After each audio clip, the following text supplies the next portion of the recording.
Picture this: a vast, sun-scorched continent at the bottom of the world, inhabited by some of the deadliest creatures on Earth, founded by convicts and outcasts that no other nation wanted. A land so harsh that early settlers called it the unluckiest country under heaven. Yet today, this same continent boasts one of the world's highest living standards, life expectancies that rival Scandinavia, and happiness levels that consistently rank in the global top 10. How did Australia, a nation that threw off the shackles of mandatory religion earlier than almost any other Western democracy, become one of the most prosperous and peaceful societies on Earth? The story begins not with triumph, but with absolute desperation. In 1770, when Captain James Cook first laid eyes on the eastern shores of what would become Australia, he witnessed something extraordinary. The indigenous Aboriginal peoples had been thriving here for over 65,000 years without any organized religion as Europeans understood it. Instead, they had developed the world's oldest continuous culture, built on complex spiritual connections to the land itself, sophisticated astronomical knowledge, and sustainable living practices that had preserved the continent's ecology for millennia. But Cook couldn't see this prosperity. To his Christian European eyes, these people were savages, precisely because they lacked churches, priests, and the visible trappings of organized religion. This blindness to non-Christian forms of civilization would soon lead to one of history's greatest cultural tragedies. But it also planted the seeds of something unprecedented, a society that would eventually prove prosperity and morality could flourish without divine mandate. Fast forward to January 26, 1788. The first fleet arrives at Sydney Cove with 1,400 souls, more than half of them convicted criminals. Among them was Reverend Richard Johnson, tasked with the impossible job of bringing Christian salvation to what the British government had essentially designated as a human garbage dump. Johnson held the first Christian service under a tree, but what happened next reveals everything about Australia's relationship with organized religion. The convicts simply didn't show up. Week after week, Johnson preached to nearly empty gatherings. The guards were too busy trying to prevent escapes and maintain order. The officers were struggling to keep everyone alive in a land that seemed determined to kill them. Governor Arthur Phillip himself rarely attended services, too preoccupied with the practical matters of survival, finding fresh water, establishing farms, and preventing starvation. Within months, something remarkable happened. Without the rigid religious hierarchies that dominated European society, the early Australian settlements began developing their own codes of survival and cooperation. Convicts who had been branded as irredeemable sinners back in Britain found themselves taking on responsibilities, learning trades, and forming communities based not on divine commandment, but on mutual necessity. Here's where the story takes its first fascinating twist. By 1810, just 22 years after settlement, Reverend Johnson had given up and returned to England, declaring the colony a spiritual failure. Yet during those same 22 years, the settlement had not only survived but begun to thrive. They had established farms, built roads, created a functioning economy, and maintained social order with crime rates far lower than comparable European cities. The secret lay in what historians now call practical morality. When your survival depends on your neighbor's cooperation, when there's no established church to dictate behavior, when traditional class structures have been shattered by circumstance, people tend to develop ethical systems based on what actually works rather than what they're told should work. Take the story of Mary Ryby, who arrived in 1792 as a 13-year-old convict transported for stealing a horse. In the rigid Christian society of England, she would have been forever marked as a criminal and a sinner. But in Australia's fluid social structure, she became one of the colony's most successful merchants, eventually owning ships, warehouses, and vast properties. When she died in 1855, she was one of the wealthiest people in the colony.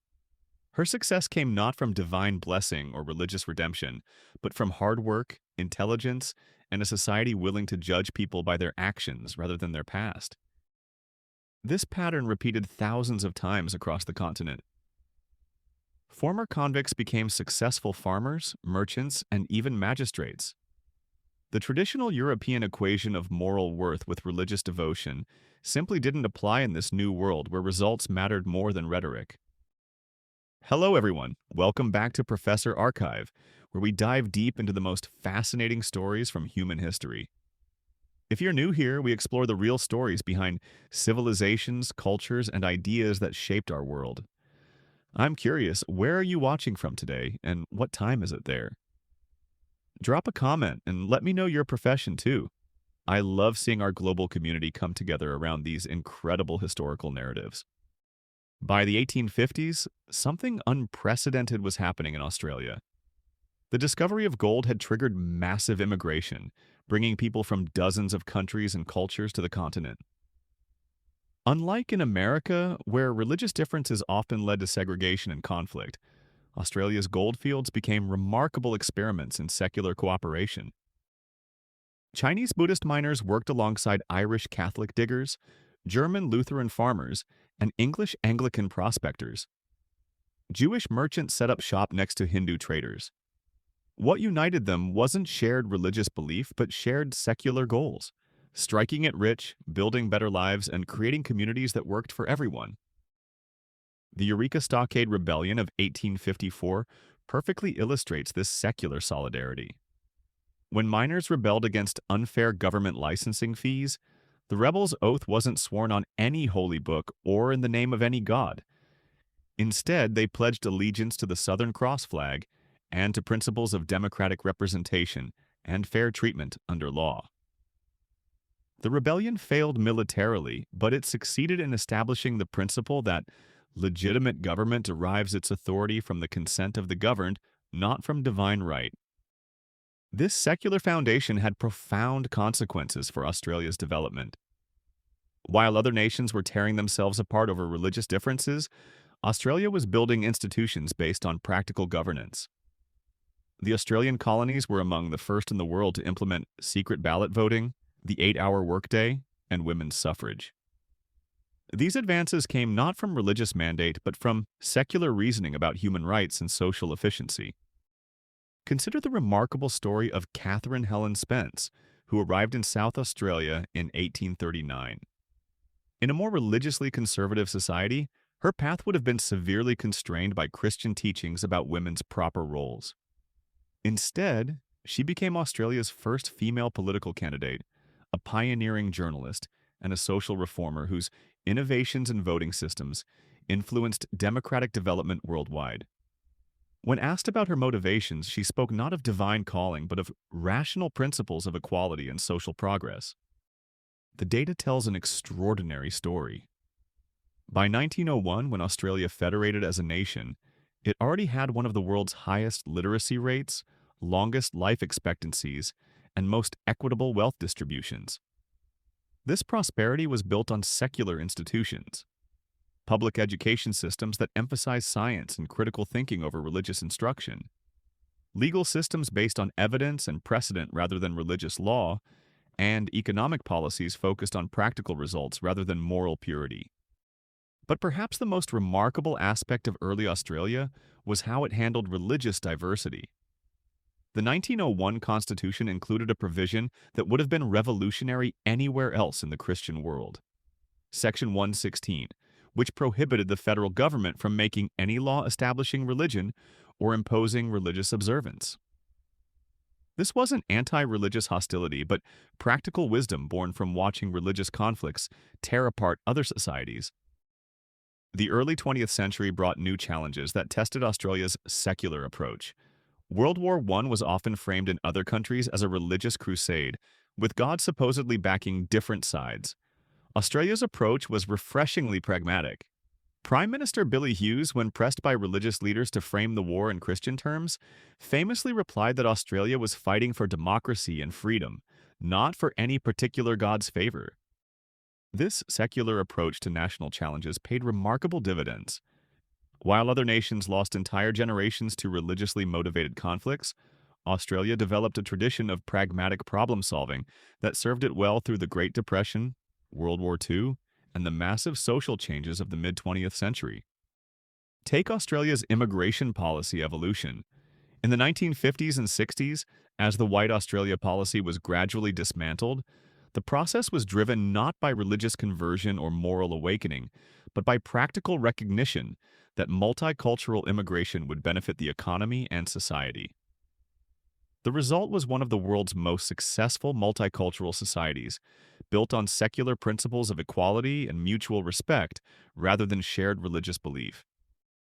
The story of Australia's Indigenous peoples during this period reveals both the limitations and potential of secular governance.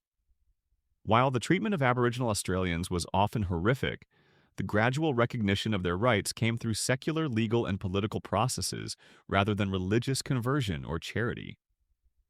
The 1967 referendum that granted Aboriginal Australians full citizenship rights passed with over 90% support, driven not by religious mandate, but by secular principles of human equality. Here's where the story becomes truly fascinating from a global perspective.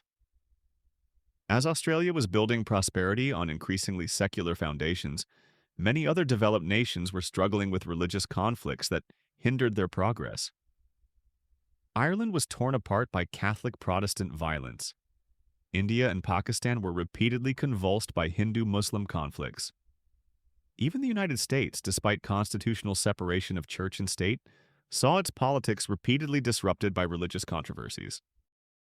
Australia largely avoided these conflicts not because it was irreligious, but because it had learned to separate spiritual belief from civic governance. Australians could practice whatever faith they chose, or no faith at all, while working together on the practical challenges of building a prosperous society. The numbers are striking. By 1970, Australia had achieved virtually universal literacy, near universal healthcare, and social mobility rates that exceeded most European nations. Life expectancy was among the world's highest. Crime rates were remarkably low. Income inequality, while present, was far less extreme than in societies where religious hierarchies reinforced economic stratification. But the real test came in the latter half of the 20th century, as traditional religious authority collapsed across the Western world.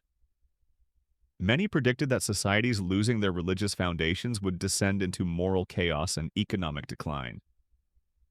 Australia became a perfect case study of what actually happens when a society embraces secular humanism while maintaining strong civic institutions. The results were remarkable. As church attendance plummeted from over 50% in the 1950s to under 15% by the 2000s, Australia didn't collapse into moral anarchy. Instead, it developed some of the world's strongest social safety nets, most progressive human rights protections, and most stable democratic institutions. Crime rates continued to fall, educational achievement rose, economic prosperity increased. Consider the story of Bob Menzies, Australia's longest-serving Prime Minister. Despite being personally religious, Menzies governed on strictly secular principles, arguing that effective government required evidence-based policy rather than faith-based decision-making. Under his leadership from 1949 to 1966, Australia experienced unprecedented prosperity and social advancement, built on secular institutions of education, healthcare, and economic development. The contrast with other nations is illuminating. During the same period, societies that maintained closer links between religious authority and government often struggled with social progress. While Australia was implementing universal health care, expanding educational opportunities, and advancing women's rights, more religiously conservative societies were often held back by religious opposition to social change. Take the issue of women's rights. Australia's secular approach allowed rapid advancement in gender equality because decisions were based on practical considerations of justice and efficiency rather than religious teachings about women's proper roles. By the 1970s, Australian women had achieved educational and professional opportunities that remained restricted in more religiously conservative societies for decades longer. The environmental movement provides another fascinating case study. Australia's approach to conservation developed along secular lines based on scientific understanding of ecology rather than religious teachings about dominion over nature. While this didn't prevent all environmental problems, it did create frameworks for evidence-based environmental policy that proved more effective than approaches based primarily on religious or spiritual arguments. But perhaps the most remarkable aspect of Australia's secular prosperity has been its social cohesion. Critics of secular society often argue that without shared religious belief, societies lose the moral bonds that hold them together. Australia's experience suggests the opposite. By separating religious belief from civic participation, Australia created space for people of all backgrounds to contribute to society based on their abilities and efforts rather than their faith. The story of multiculturalism in modern Australia illustrates this beautifully. Today's Australia includes significant populations of Christians, Muslims, Buddhists, Hindus, Jews, and people of no religious affiliation. Rather than fragmenting along religious lines, these communities have largely integrated into a shared secular civic culture while maintaining their distinct spiritual traditions. This integration wasn't automatic or easy. It required deliberate policy choices based on secular principles of equality and mutual respect.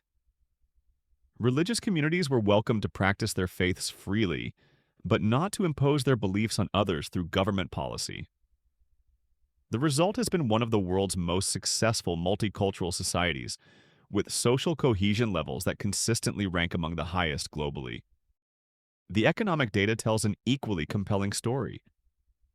Australia's economy has grown consistently for over 3 decades, longer than almost any other developed nation. This prosperity wasn't built on natural resources alone, though they certainly helped. It was built on secular institutions that prioritized education, innovation, and evidence-based policymaking over ideological purity or religious doctrine. Consider Australia's response to the 2008 global financial crisis.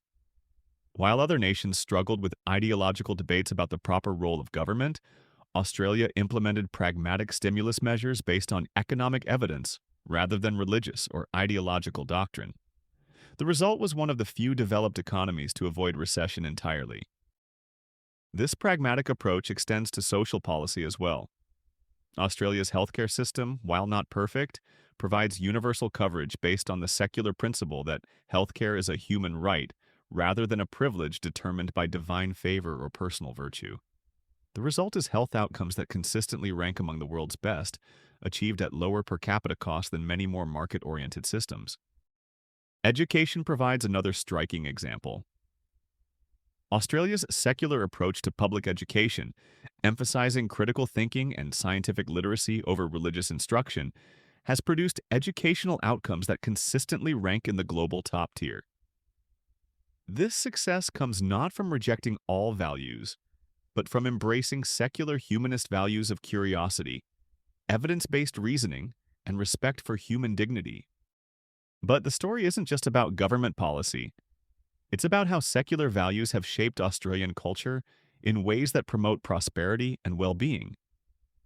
The Australian concept of mateship, mutual support, and egalitarian friendship developed as a secular alternative to religious brotherhood. This cultural value has created remarkably strong social bonds without requiring shared religious belief. The fair dinkum ethic, honesty and authenticity in personal dealings, emerged from practical necessity in frontier conditions where deception could mean death. This secular moral code has proven remarkably effective at maintaining social trust and economic cooperation. Even Australia's famous irreverence toward authority figures stems from secular democratic principles rather than religious tradition. The willingness to question power, demand evidence, and hold leaders accountable has created robust democratic institutions that serve citizens rather than elites.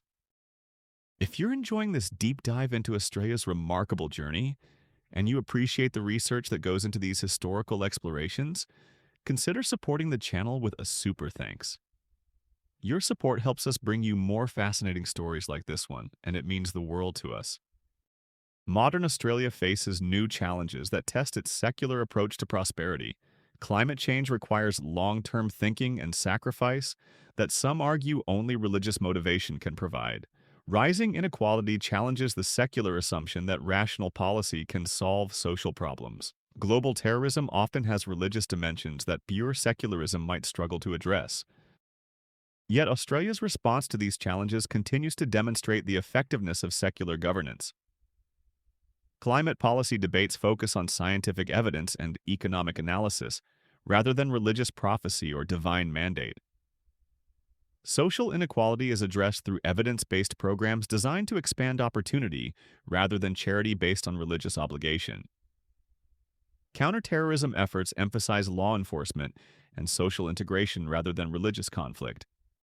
The COVID-19 pandemic provided a remarkable test of Australia's secular approach to crisis management. While other nations struggled with religious opposition to public health measures, Australia's secular culture enabled rapid, science-based responses that saved thousands of lives. Religious communities largely supported public health measures because they were presented as matters of civic responsibility rather than religious obligation. This doesn't mean Australia is perfect, or that secularism solves all problems. Australia continues to struggle with Indigenous reconciliation, environmental degradation, and social inequality. But its secular approach to these challenges has generally proven more effective than approaches that subordinate evidence to religious doctrine. The international comparison is illuminating. Among developed nations, those with stronger secular governance tend to have higher living standards, greater social mobility, lower crime rates, and more stable democracies. Australia consistently ranks near the top in international measures of prosperity, happiness, and social progress, alongside other largely secular societies like Denmark, Sweden, and New Zealand. This correlation isn't coincidental. Secular governance tends to prioritize evidence-based policymaking, which leads to more effective solutions to social and economic problems. It also tends to promote inclusive institutions that serve all citizens, rather than favoring particular religious groups. But perhaps the most important lesson from Australia's experience is that prosperity and morality don't require divine mandate. Human beings are perfectly capable of creating ethical, prosperous societies based on reason, compassion, and mutual respect. Religious belief can certainly contribute to these outcomes, but it isn't necessary for them. The story of modern Australia suggests that what matters for social prosperity isn't shared religious belief, but shared civic values. Commitment to evidence-based reasoning, respect for human dignity, belief in equality of opportunity, and willingness to cooperate for mutual benefit. These values can be held by people of any faith or no faith at all. This has profound implications for how we think about global development and social progress. Too often, development efforts focus on changing people's beliefs rather than improving their institutions. Australia's experience suggests that focusing on secular institutions, education, healthcare, rule of law, democratic governance may be more effective at promoting prosperity than trying to change religious or cultural beliefs. It also suggests that religious diversity, rather than being a source of conflict, can actually strengthen societies when managed through secular institutions that treat all beliefs equally. Australia's multicultural success comes precisely from its refusal to privilege any particular religious tradition in its civic institutions. As we look toward the future, Australia's secular model faces new tests. Artificial intelligence and automation may challenge traditional assumptions about work and human purpose that secular humanism has relied upon. Environmental crises may require types of long-term thinking and sacrifice that have traditionally been motivated by religious belief.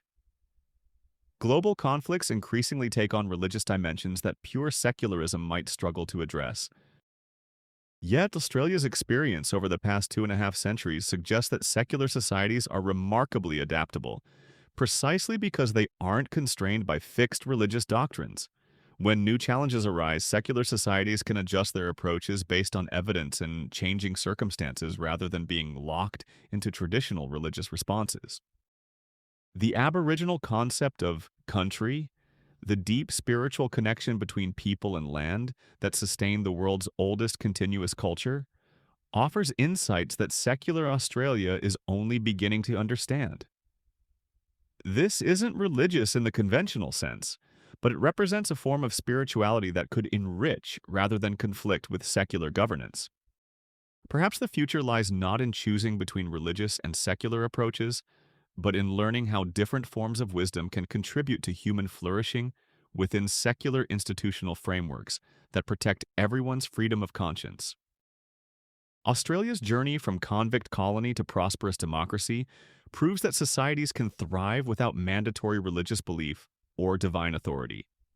But it also shows that this requires deliberate effort to build institutions and cultures that promote human dignity, mutual respect, and evidence-based reasoning. The experiment continues. Every day, over 25 million Australians participate in this ongoing demonstration that prosperity, morality, and social cohesion can flourish in a secular society. Their success offers hope for a world still too often torn apart by religious conflict and offers practical lessons for societies seeking to build prosperity and peace. In the end, Australia's story isn't about rejecting God or religion. It's about proving that human beings don't need divine mandate to create good lives for themselves and their communities. Whether you're religious or secular, Australian history demonstrates that what matters most for social prosperity is our commitment to treating each other with dignity, reasoning together about our common challenges, and building institutions that serve all people regardless of their beliefs. That's the real lesson from the land down under. Not that God doesn't exist, but that human beings are capable of creating heaven on earth through their own efforts, guided by reason, compassion, and hope for a better future. And that's a lesson worth learning, wherever in the world you might be watching from today. Thanks for joining us on Professor Archive. If this exploration of Australia's fascinating journey resonated with you, let us know in the comments, and don't forget to subscribe for more deep dives into the stories that shaped our world. Until next time, keep questioning, keep learning, and keep exploring the remarkable tapestry of human history.